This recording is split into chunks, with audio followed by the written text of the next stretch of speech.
வணக்கம். என் பேர் ரஜினி தேவி. எனக்கு கடந்த 2013 பேக் பெயின் இருந்தது. நான் அதை அப்படியே கேர்லெஸ்ஸாக அப்படியே விட்டுட்டேன். அப்புறம் 2016 அது ரொம்ப அதிகமாகிடுச்சு. டாக்டரை போய் பார்த்தேன், ஆர்த்தோபெட்டிக்கை. அவர் பின்னாடி டிஸ்க் கொஞ்சம் பல்ஜாக இருக்குமா, அதனால் நீங்கள் ஃபிசியோ பண்ணுங்க அப்படின்னு சொன்னார். நான் ஃபிசியோ பண்ணிகிட்டே தான் இருந்தேன். 3 மாதத்துக்கு ஒரு தடவை, இல்லை இன்பிட்வீன் 6 மாதம் கேப்பில் இந்த மாதிரி பண்ணிகிட்டே இருந்தேன். 2020 ரொம்ப பெயின் அதிகமாகிடுச்சு. அதுக்கப்புறம் எம்ஆர்ஐ எடுக்கணும்னு டாக்டர் சொன்னதும் எம்ஆர்ஐ எடுத்து பார்த்தோம். அதில் L4 L5 டிஸ்க் கம்ப்ரெஷன் இருந்தது. ஸோ மறுபடியும் எகெயின் மெடிசின், ஃபிசியோ இது கண்டினியூ பண்ணிக்கிட்டே இருந்தேன்.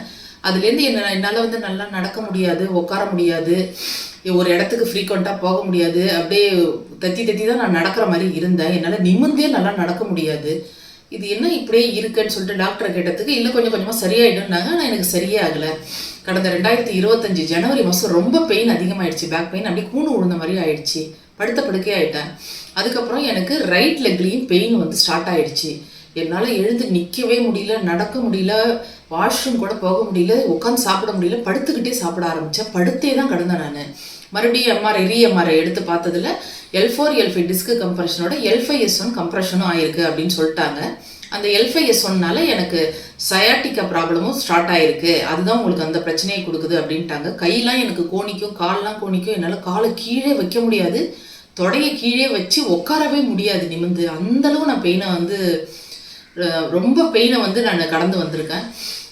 இது என்ன செய்யறதுனே புரியாமல் மறுபடியும் டாக்டரை போய் பார்த்ததும் அவர் என்ன சொல்லிட்டாருன்னா, நம்ம பார்ப்போம், பெயின் நிற்கலன்னா சர்ஜரி தான் இதுக்கு ஒரே ஆப்ஷன் அப்படின்னு சொல்லிட்டாங்க. எனக்கு தூக்கி வாரி போட்டுடுச்சு. என்னடா சர்ஜரின்னு சொல்கிறாருன்னு. எனக்கு சர்ஜரி பண்ணிக்க விருப்பம் இல்லை. படுத்த படிக்கையாக நான் எடுக்கிறேன். அப்போ இதுதான் லைஃப் முடிஞ்சு போச்சு, அப்படி சூசைட் பண்ணிக்கலாமா அப்படின்ற லெவலுக்கு நான் போயிட்டேன். அப்புறம் என்னோட பையன் என்னை தேத்தி உட்கார வச்சு அவர் மூலியமாக டாக்டர் நவசக்தி சாரை பற்றி நாங்கள் கேள்விப்பட்டோம். அதுக்கப்புறம் அவரை போய் பார்த்தோம். அவர் என்னோட ரிப்போர்ட்டை ஃபுல்லாக தரவாக செக் பண்ணிவிட்டு, இதை நேச்சுரோபதி ட்ரீட்மெண்ட் மூலியமாக ரிவர்ஸ் பண்ணி கொண்டு வந்துடலாம் அப்படின்னு சொன்னார். எப்படி ஒரு சர்ஜரின்னு போன ஒரு விஷயத்தை நேச்சுரோபதி ட்ரீட்மெண்ட் மூலியமாக எப்படி கொண்டு வர முடியும் அப்படின்னு சொல்லி என்னோட டவுட்டை கேட்டேன். நேச்சுரோபதினா இதில் ஒருங்கிணைந்த சிகிச்சை இருக்குமா, அதாவது அக்குபஞ்சர் சிகிச்சை, வர்ம சிகிச்சை, ஓசோன் சிகிச்சை, கைரோப்ராக்டிக் சிகிச்சை, ரோபோட்டிக் ஸ்பைனல் டீகம்ப்ரெஷன் தெரப்பி சிகிச்சை, ஐவி சிகிச்சை, இப்படி பலதரப்பட்ட சிகிச்சை, கப்பிங் சிகிச்சை, இதெல்லாம் ஒருங்கிணைஞ்சி உங்களோட சிவியாரிட்டிக்கு தகுந்த மாதிரி நான் ஸ்டெப் பை ஸ்டெப்பாக நான் உங்களுக்கு ட்ரீட்மெண்ட் கொடுப்பேன். எப்படி இருக்குன்னு பாருங்கள், நான் ரிவர்ஸ் பண்ணி கொண்டு வந்துடுறேன்னு சொல்லிட்டு ஒரு 2 மாதம் தொடர் சிகிச்சை எடுத்துக்க சொல்லி என்னை அறிவுறுத்தினார். எனக்கு நம்பிக்கையே இல்லை, என்ன இப்படி சொல்கிறாருன்னு சொல்லிட்டு, சரி இருந்தாலும் நம்ம எடுத்துக்கலாம் அப்படின்னு சொல்லிட்டு ஒரு ஃபஸ்ட்டு 3 டேஸ் நான் போனேன். ரொம்ப ஸ்ட்ரகிள் பண்ணி தான் வீட்லேருந்து நான் போனேன். மாடியிலேருந்து இறங்க முடியல, ஆட்டோவில் ஏற முடியல, 2 பக்கமும் என்னை பிடிச்சி ஏற்றினாங்க, இறக்குனாங்க.